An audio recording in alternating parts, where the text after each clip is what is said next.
quel est l'objectif de cette visite d'aujourd'hui? De répondre à un engagement que nous avions pris dès les élections de 2017, de structurer une démarche en muant cette démarche en parti politique. Et la vertu d'un parti politique, première, ça doit être d'aller rendre des comptes aux électeurs, en tout cas à ceux qui nous ont soutenus.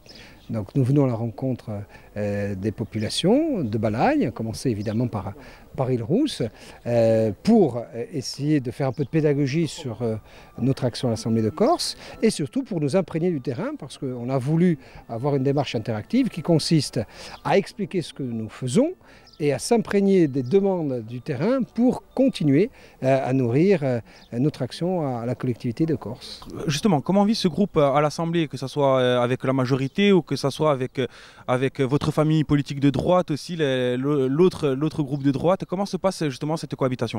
Il y a une unité de pensée qui est manifeste à droite aujourd'hui et qui s'affiche désormais assez librement, ne serait-ce que sur la visite récente du président de la République où nous avons pris une position commune. Ça, c'est la première chose.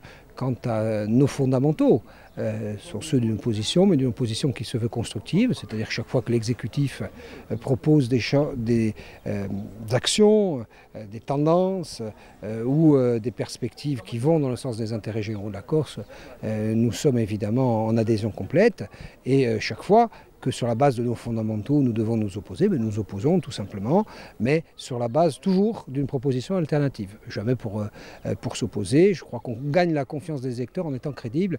Et être crédible, ce n'est pas s'opposer systématiquement, mais c'est en même temps faire vivre le jeu démocratique, s'opposer lorsque les fondamentaux sur lesquels nous avons été élus sont menacés ou en tout cas bafoués. Alors les derniers résultats régionaux ont fait de vous celui qui est censé réunir la droite, une droite qui a été très longtemps divisée aujourd'hui. Est-ce que cette droite peut se réunir pour des prochaines échéances?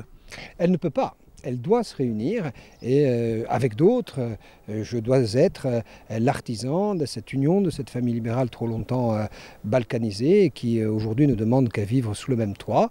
Dans le respect de nos diversités, moi je continue à faire vivre un mouvement de droite qui se veut régionaliste, qui se veut imprégné du fait identitaire, mais qui ne doit rien céder à ce que nous sommes et ce qui constitue notre ADN. L'idée que la Corse doit continuer à être adossée à un grand État comme la France. Parce que la ligne de fracture aujourd'hui finalement, c'est celles et ceux qui, à des vitesses et des rythmes différents, veulent lâcher les amarres par rapport à la France, et ceux qui considèrent, pour des raisons économiques, sociales, sociétales, que l'intérêt de la Corse, dans une république rénovée qui donne de la respiration au territoire et aux identités, la Corse doit continuer à vivre dans le giron républicain. C'est la ligne de fracture aujourd'hui. Alors après, il peut y avoir des passerelles entre les uns et les autres. Il faut faire vivre ça de façon sereine, dépassionnée, ne pas exacerber les tensions, ne pas laisser croire qu'il y aurait des Corses et des non-Corses ou en tout cas des Corses de seconde zone. Il y a tout simplement des gens qui, comme nous, se sentent 100% Corses et 100% Français, n'ont pas envie de renoncer à leur corsitude, pas plus qu'ils n'ont envie de renoncer au fait d'appartenir à un grand pays comme la France.